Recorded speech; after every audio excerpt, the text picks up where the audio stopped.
Good morning, everybody, and welcome to today's Success Life Live with me, your coach, ericgreid. Kind of special day today. Today's would have been my mom's 83rd birthday. I don't know why I'm coughing, but it just sort of struck me the other day that today my mother would have been 83, and she died, she passed, whatever we say in the South, 20-some years ago. So in my mind, she's sort of stuck at that. Good morning, Amy. In my mind, my mom is sort of stuck at that 65-ish mark. And so my sister and I were talking the other night, and we're like, can you imagine what mom would have been like at 83? Like, we started doing character references, and so we came up with somewhere of a blend between Dr. Ruth and Judge Judy that went to the hair salon and got her touch-ups quite frequently. So happy birthday to you, Mom. Yeah, you still make us laugh, but we're frightened of you some. So everybody, welcome to the room and welcome to today's Success Life Live teaching. I want to talk about why people disappoint us, or this idea about being disappointed by people, and really where this comes from. Because so often I'll hear somebody say, I'm so disappointed in so-and-so, or my life would be so much better if so-and-so simply did this or did that or behaved in a particular way or acted in a certain way. And so this idea of being disappointed by other people, where does that come from, and how do we manage it, and how do we learn to live within it so that we can have our lives of success? So take a moment as you stop in. Good morning, Susan. Good to have you here. Good morning, Louisa. Good to have you here. Take a moment, say hello, say good morning, say whatever you need to say to connect to the other people in the room as we get started with today's lesson on people disappointing us. And not to bridge the two, Fun Friend Friday tomorrow, I did get final confirmation that our guest has got such a conflict of schedule. I was like, look, just let it go. Just let it go. We'll all be fine. So we'll have something special tomorrow. Maybe I'll do a song and dance. Who knows? You'll have to tune in to see. So no Fun Friend Friday guest tomorrow, but there is a Success Life Live tomorrow. So good morning, Nellie. Good to have you in the room. This idea of people disappointing us, how we see other people is often more about what we need from them than who they really are. It's more about us than them. It's this idea that we have expectations of our spouses, of our teammates, of our leaders, of our kids, of our pastors, of our community, of our president, of whatever.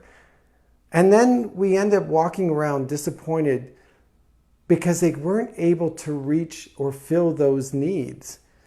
And I often have to laugh because I'll say, did you really? When in the past were they able to do that? Like, what made you think this time would be different? That idea that I'm so disappointed she's 20 minutes late. And I'm like, when have you ever known her to be on time? Like, she was late at her own wedding. Why did you think picking you up to go play tennis would be any different? And we get this whole energy and anxiety built around, I'm so disappointed in them. How could they do me this way? Don't they understand what I've got to do, what I got to be, who I got to be, whatever? And we build all of this energy around this idea that they did me wrong. I asked him for a favor and he said no. It's like, really?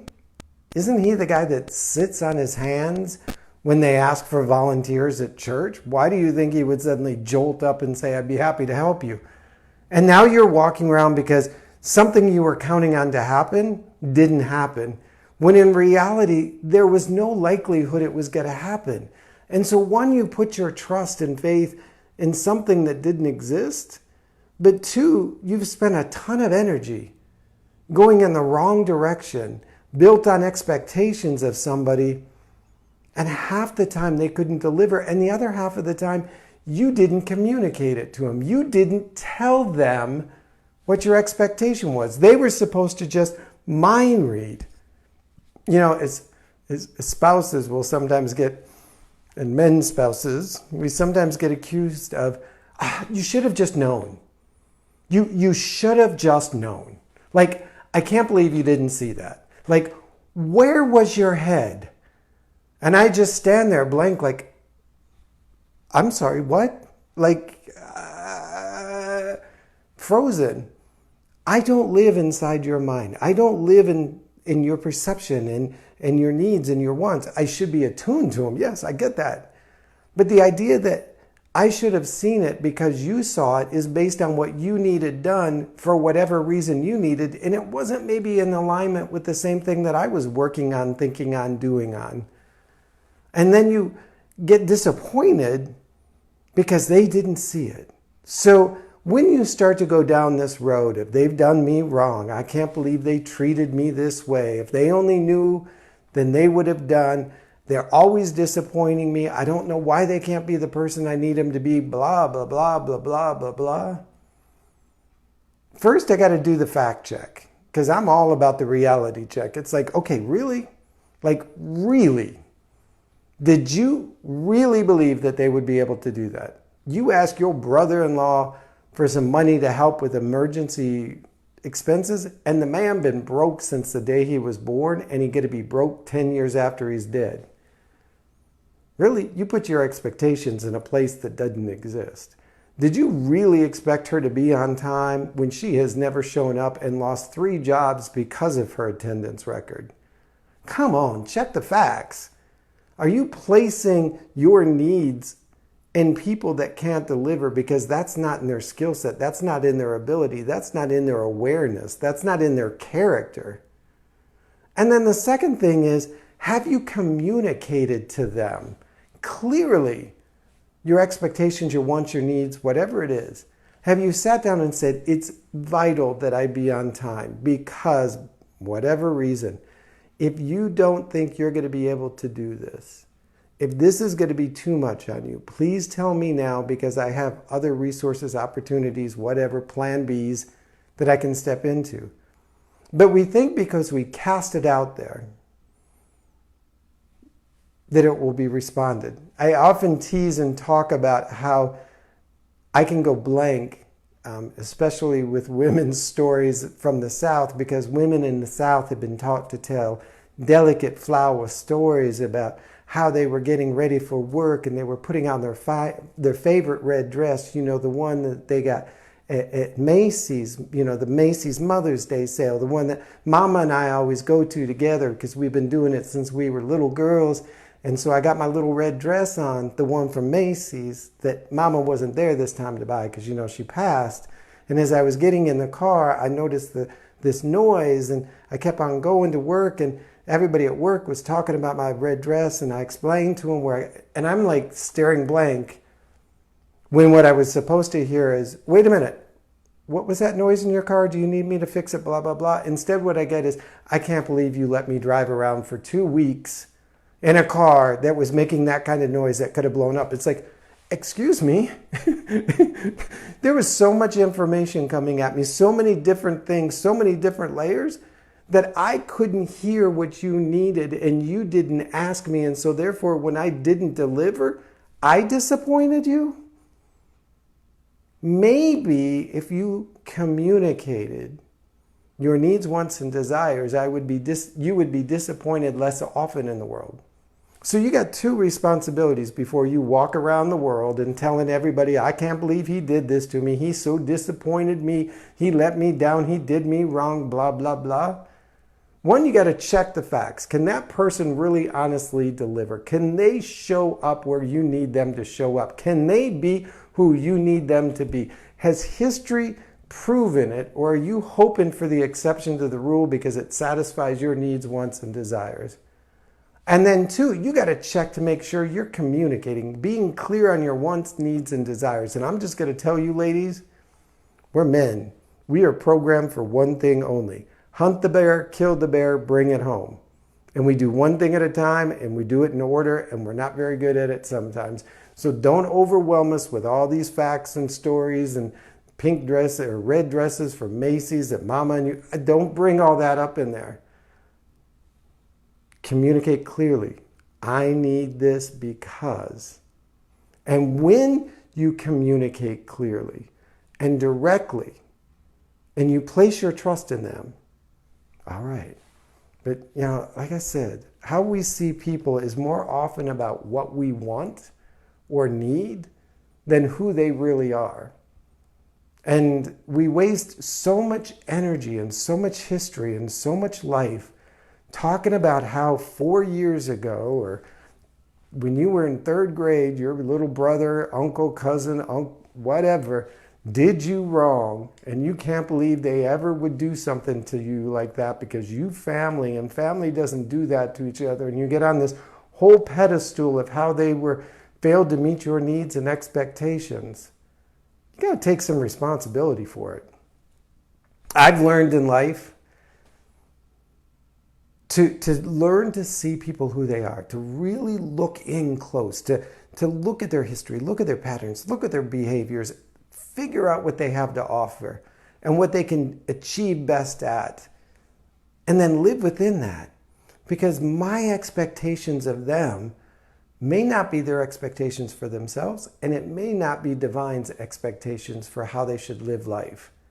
And so I got to quit expecting things from people, placing my agenda on them, unless they're fully resourced and ready to be able to help me and come alongside me. All right, so it's just, I know it's a little bit of a rant, or I sounded like I'm on a rant, but I have to laugh when I hear somebody start with the whole, they so disappointed me. We do that in our house. We talk about family members like, yeah, I'm so disappointed. And I was like, really? I'm not even surprised. Like I saw that coming 3 weeks ago. I just can't believe you waited for it to arrive on your doorstep in that way. So slow down, look at people, understand who they are, and then know what your responsibility is. Communicate your wants and needs, understand the history and facts, then determine how you will see people. All right? So I appreciate you guys jumping in and joining me for today's Success Life Live. Like I said at the top, today is my mother's 83rd birthday. She would laugh at this for a variety of reasons. I can't wait until we get to hang out at coffee time somewhere in the Starbucks in the clouds, because the stories. I was a horrible student. I couldn't write, I couldn't spell. Many of you have probably seen examples of that in my blogs and in my other things. And I would be in tears, my mother would be screaming. It would be a bloodbath of trying to get me to a place where I could speak and write and think clearly and organize thoughts. And so she is probably looking at it either going, I knew he could become that, or what the heck?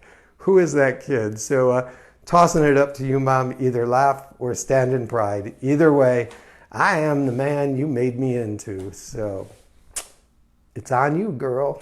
All right, you guys have a fantastic day today. Go out and live your life with success. As always, it is yours to have. It is honestly, it's yours.